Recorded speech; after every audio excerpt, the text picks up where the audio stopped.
How the Grinch Stole Christmas by Dr. Seuss.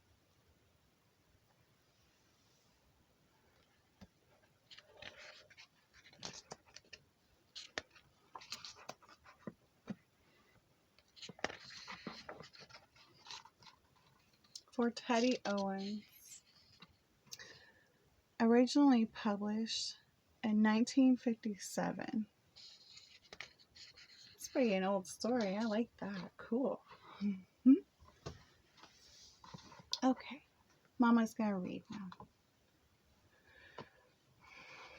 So when I'm not here one day, or if I'm away, you can always go back and hear my voice reading you a story. Every Who down in Whoville liked Christmas a lot. But the Grinch, who lived just north of Whoville, did not. The Grinch hated Christmas, the whole Christmas season. Now please don't ask why. No one quite knows the reason. It could be his head wasn't screwed on just right. It could be, perhaps, that his shoes were too tight. But I think that the most likely reason of all may have been that his heart was 2 sizes too small. But whatever the reason, his heart or his shoes, he stood there on Christmas Eve hating the Whos, staring down from his cave with a sour, grinchy frown at the warm lighted windows below in their town. For he knew every Who down in Whoville beneath was busy now hanging a mistletoe wreath. And they're hanging their stockings, he snarled with a sneer. Tomorrow is Christmas. It's practically here. Then he growled, with his Grinch fingers nervously drumming. I must find some way to stop Christmas from coming. For tomorrow, he knew, all the Who girls and boys would wake bright and early. They'd rush for their toys, and then, oh, the noise! Oh, the noise, noise, noise, noise. That's one thing he hated. The noise, noise, noise, noise. Then the Whos, young and old, would sit down to a feast, and they'd feast, and they'd feast, and they'd feast, feast, feast, feast. They would feast on Who pudding and rare Who roast beast, which was something the Grinch couldn't stand in the least.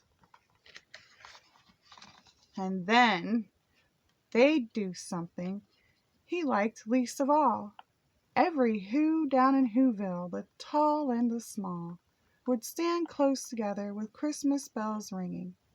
They'd stand hand in hand, and the Whos would start singing. And they'd sing, and they'd sing, and they'd sing, sing, sing, sing.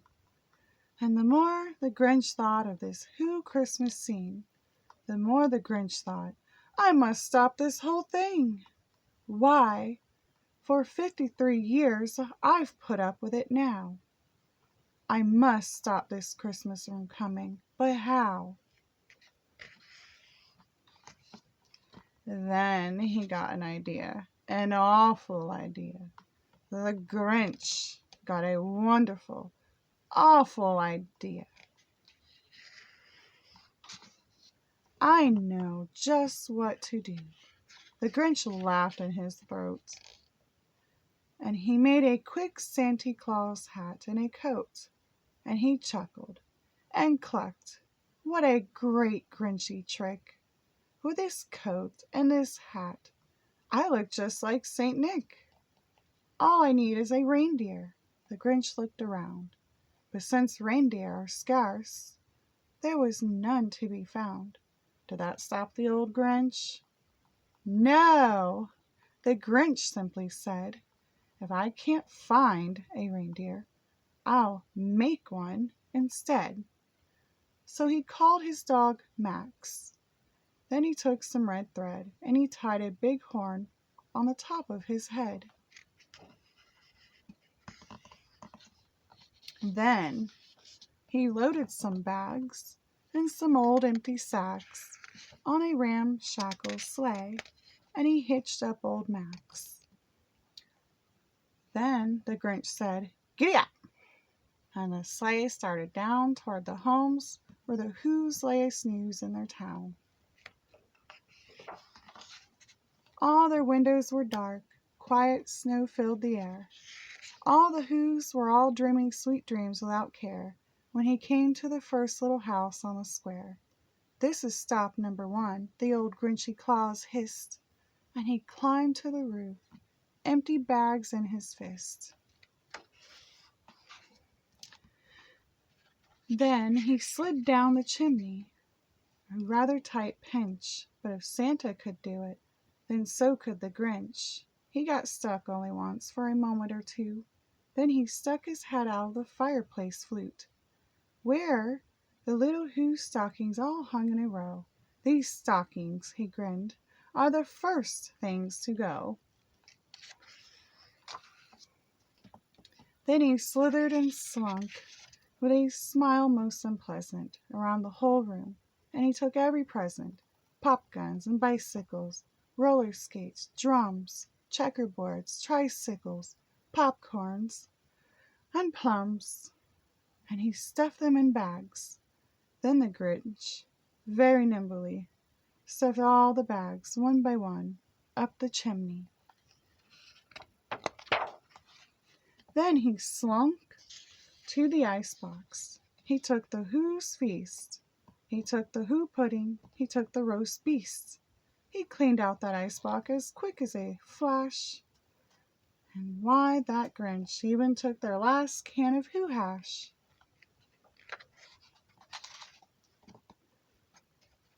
Then he stuffed all the food up the chimney with glee.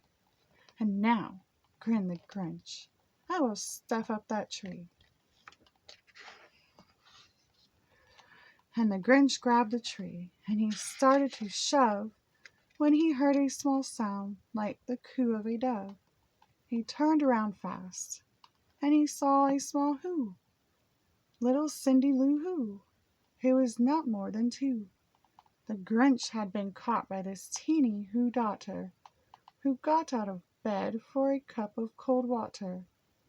She stared at the Grinch and said, "Santa Claus, why are you taking our Christmas tree? Why?"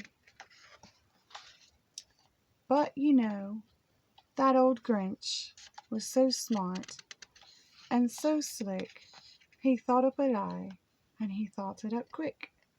"Why, my sweet little tot, the fake Santa Claus lied. There's a light on this tree that won't light on one side. So I'm taking it home to my workshop, my dear. I'll fix it up there, then I'll bring it back here." And his fib fooled the child. Then he patted her head, and he got her a drink, and he sent her to bed.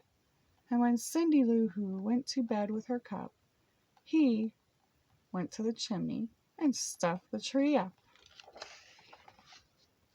Then the last thing he took was the log for their fire.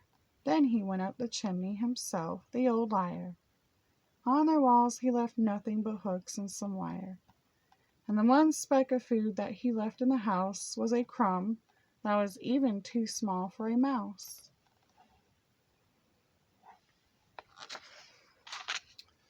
Then he did the same thing to the other Who's houses, leaving crumbs much too small for the other Who's mouses. It was 1/4 dawn, all the Who's still abed, all the Who's still a snooze, when he packed up his sled, packed it up with their presents, the ribbons, the wrappings, the tags, and the tinsel, the trimmings, the trappings. 3,000 feet up the side of Mount Crumpet, he rode with his load, to the tip-top to dump it. Pooh-hoo to the Who's. He was Grinchiously humming. They're finding out now that no Christmas is coming. They're just waking up. I know just what they'll do. Their mouths will hang open a minute or two. Then the Who's down in Whoville will all cry boo-hoo. That's a noise, grinned the Grinch. That I simply must hear. So he paused, and the Grinch put his hand to his ear, and he did hear a sound rising over the snow.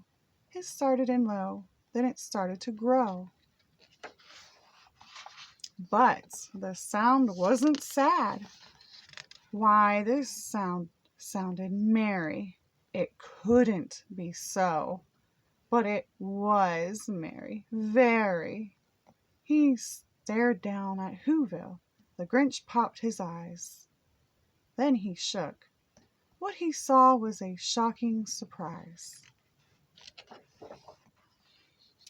Every Who down in Whoville, the tall and the small, was singing without any presents at all. He hadn't stopped Christmas from coming. It came.